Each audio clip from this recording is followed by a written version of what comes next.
This video is intended for adult collectors or adults who want a nostalgia fix, not for kids. Although children may appear in this video, they are in it for review purposes only. If you are a child, please make sure to get your parents' permission before watching and make them watch it with you. ¿Qué onda? This is Hector bringing you a quick unboxing and comparison review of the 1989 ToyBiz DC Comics superheroes, Penguin. In 1984, Kenner was awarded the toy license to produce action figures for DC Comics characters. Kenner developed action for each character.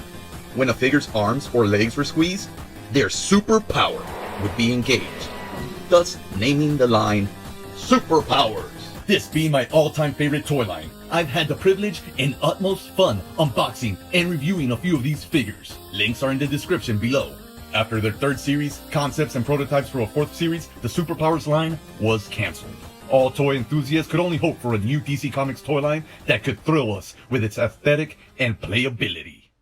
1988, Sharon Toys, a subsidiary of a Canadian company, was sold off, moved to the US, acquired the DC Comics toy license, and the company was renamed ToyBiz. ToyBiz was tasked with making figures for the 1989 Batman movie, using Superpowers Batman figure painted black as their prototype and their advertisements. ToyBiz released clones of the 1984 Kenner Superpowers for their DC Comics superheroes in 1989. Now you can enter the world of DC Comics superheroes. My super strength will stop your power punch left, Luthor. But it can't stop Mr. Freeze and the kryptonite ring.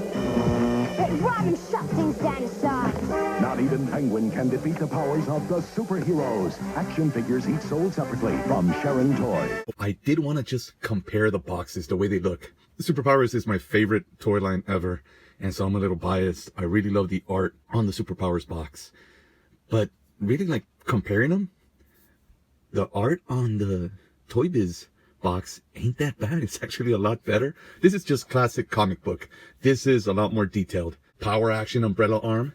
It says it fires a missile, and on the back it shows that there's a missile firing, but it actually fires the umbrella. This is just classic, the way it just shows off. This is pretty generic. The bubble, well, this one, very sturdy. This one, they're very reminiscent to the stuff you would find at a dollar store. I do, however, think that ToyBiz did a better job on the back of the packaging, showcasing the figure and with a mock newspaper telling us about the Penguin. But the Superpowers win this round due to them being packed with a small comic book. Let's get to the unboxing. It's gonna be great. Now that he's out of the box, let's smell him. He does not have a plastic smell at all. I couldn't even tell that he's made out of plastic. Let's put them together. And here is the Penguin. He doesn't look that bad. He doesn't look bad at all. He looks really good. Like, the colors are very vibrant. He looks really good. Really good. Taking a closer look, and take a look at that head. Look at that head. It doesn't look, and it doesn't feel high quality. I've had history with the ToyBiz action figures. Most of the figures I had, their heads would break off. He seems hollow inside. And look at that. Oh.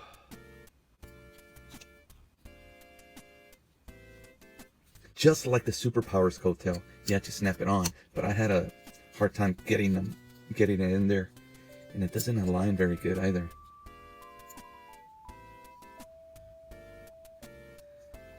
And it looks like he just, some of the paint chipped off. Really, from putting the umbrella on? Alright. Let's take a closer look at the paint application, because it just seems a little off to me. That eye looks weird, but it's alright, it's alright. I'm really getting picky here. And he looks so much like a Superpowers knockoff. He's got articulation at the head, articulation at the shoulders, and articulation at the legs and the knee. Let's look at his weapon. The instructions for his weapon are fairly simple. So we're going to use ToyBiz Flash here as our test dummy. And it works. Good job. Let's see how far this thing flies.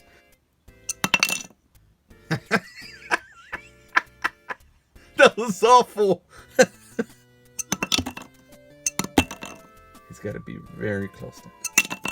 Now this is what I've been waiting for. A chance to compare them. Honestly, there's no comparison. Looking at them. Picking them up. There's not a difference in weight, but you can feel the difference in the plastic. Yes, this one's more, the color is more vibrant. I love the yellow on the ToyBiz penguin. That's where it ends. Everything else, the Superpowers penguin is just so much better. And looking at it closer, I really do believe the ToyBiz penguin is made out of some sort of mold from the Kenner penguin.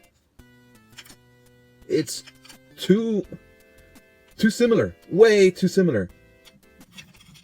It looks like the only difference is the head. A retractable blade here in his umbrella. I do like that it fires. Unfortunately, it doesn't have that much oomph behind it. As I was saying, the ToyBiz body looks like it's from the Superpowers mold. Looking at the creases on the back here, could be, maybe.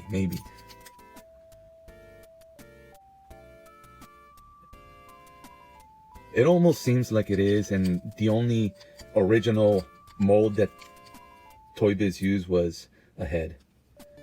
A badly sculpted head. And look at the faces.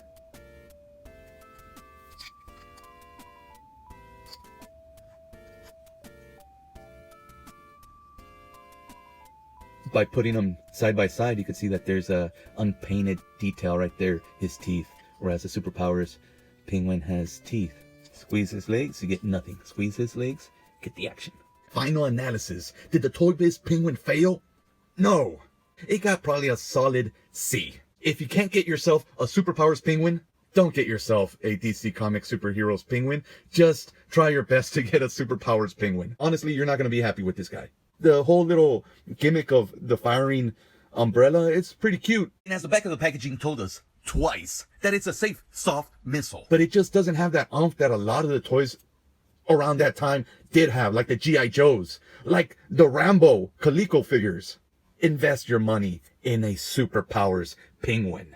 Thanks for joining us on this quick unboxing review of the 1989 ToyBiz DC Comics Superheroes Penguin. Join us again on our next quick unboxing and comparison review of the 1991 Kenner Batman Returns, the Penguin.